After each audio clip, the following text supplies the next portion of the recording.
All right. Greetings. We're back. Welcome all to Dorsey's Resource Channel. This is going to be a continuation. Looks like the previous video, I was still talking for a while, got cut off, had some changes on my phone, I guess because the screen times out was set for 30 seconds. That caused the stream to stop. So I'm going to have to pay attention. But the title of this video is going to be, it's been a very emotional past couple weeks to months for me. And my court case got dismissed, by the way. So I just wanted to kind of continue off where I left earlier. Hopefully won't be before you guys too long. But just want to thank you guys once again that continue to support the channel, that continue to work with me, Dorsey's Resource, throughout the years, those that's followed me on this journey so far, and just stand by for any updates. If I'll let you guys know if I'll do more consistent content in the future. By the way, I did discuss some plans potentially. If you haven't done so yet, welcome to subscribe to my new channel at Dorsey's Resource 873. That's the newer channel because this channel over here was linked to my smaller channel that was taken down a couple years ago. The only reason I can still go live over here is because this channel was still connected to StreamYard software that still allows me to go live, but I can't log into my back office studio anymore. So understand, if you guys do comment under the videos, I can still read them but I have to, comment from a different channel. I can thumb up the comment. I have to use a different channel just to give you guys a heads up, because there's newbies, people that's come over and subscribed who may be unaware of that information when they come over to this particular channel, by the way. But where we were finishing off, leaving, I was discussing my court case. I was facing, I was cited no insurance, invalid registration, and no registration, by the way. 3 charges. So I had called the court when because the police officer told me they would throw it out if I got everything straight. He told me. So I went up to the police station, but the police station, they told me at the time that it was too late, I guess, and they told me to call the court. So I ended up calling the court, to make a long story short, sir. So the clerk, or whoever's worked down there, told me, I called right before they closed one day. She said, when she looked my name up and was able to find it, because I hadn't received the notification in the mail. The officer told me to look out for that too, by the way.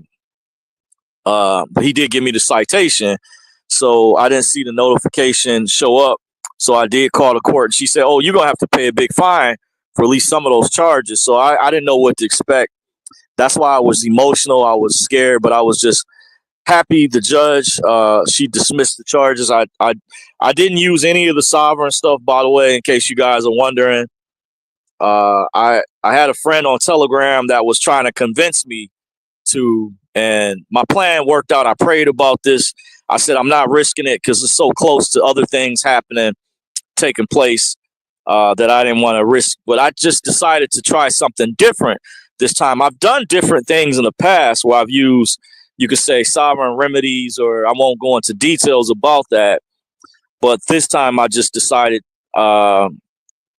just to go by the book, do things by the book, and don't rock the boat. So that's what I decided not to do, was not rock the boat. I just went along. I already kind of said I recontracted.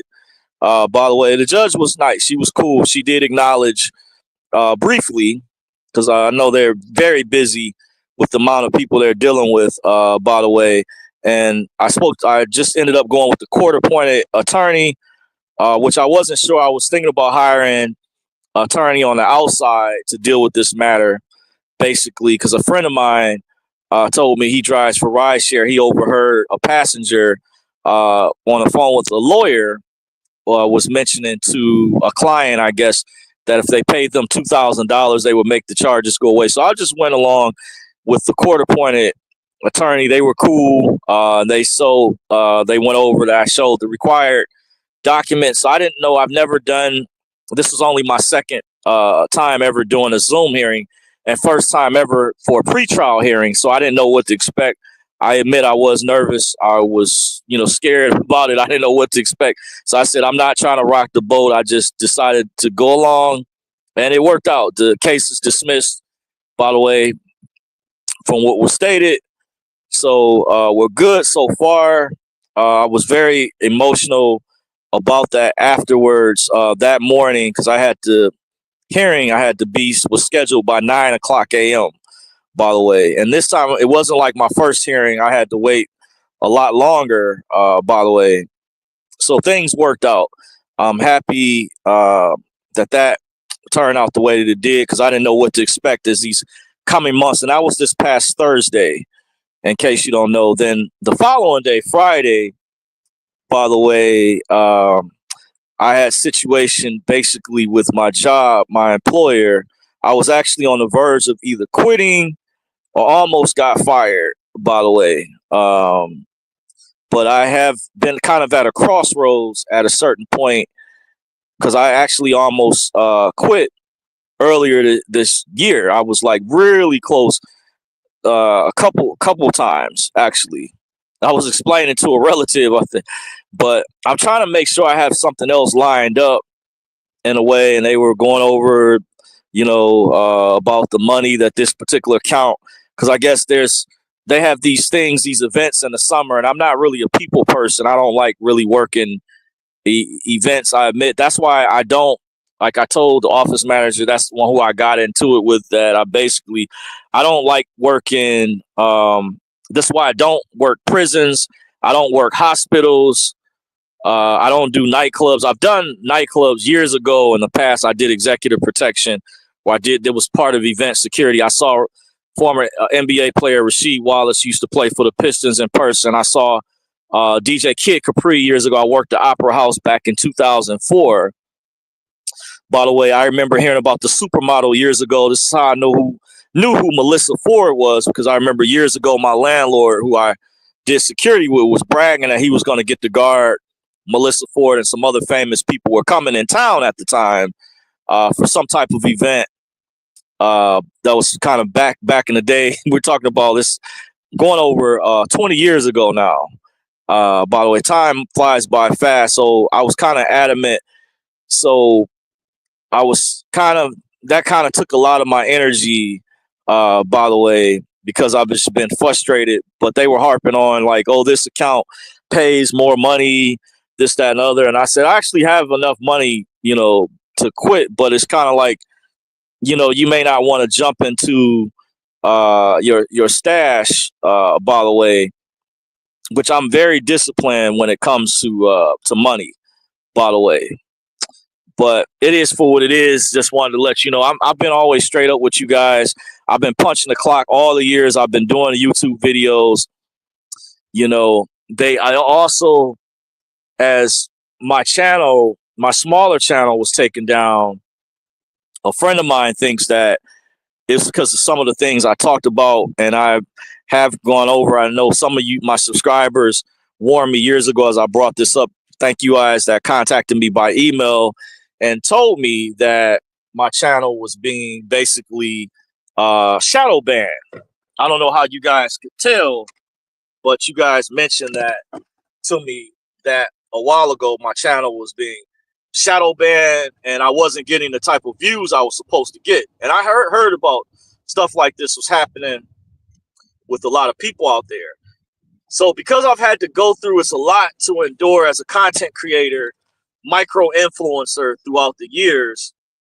It's weighed upon me, and that's what killed some of the momentum and things of doing videos. And that's why I told you guys I did a video for those who have bigger channels, as far as getting on other platforms. And this was, by the way, why I still go live over here. This was actually my bigger channel, but because I don't do videos that much consistently, that's why you may not see a lot of people in the comment section. I'm also doing videos late. That's why we don't have a lot of people in the checking out the material. Just some of the reasons as to why. But I just kind of wanted to give you guys an update of what's been going on. Also, some other things I'm going to discuss. Oh, if I didn't, before I forget, I can't remember. I'm not sure if I went over this.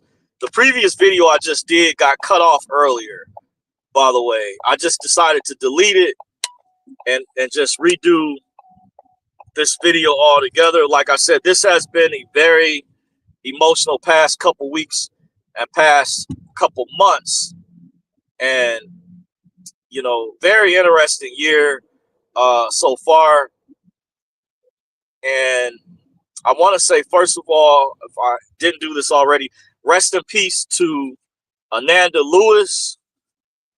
When I got word that she passed away, I know a lot of people did videos already. They sent condolences out. My condolences go out to the family. I never got a chance to meet Ananda Lewis before. I believe I was one of her first followers on Twitter, by the way. And what made it emotional when I found out before actually I was going to work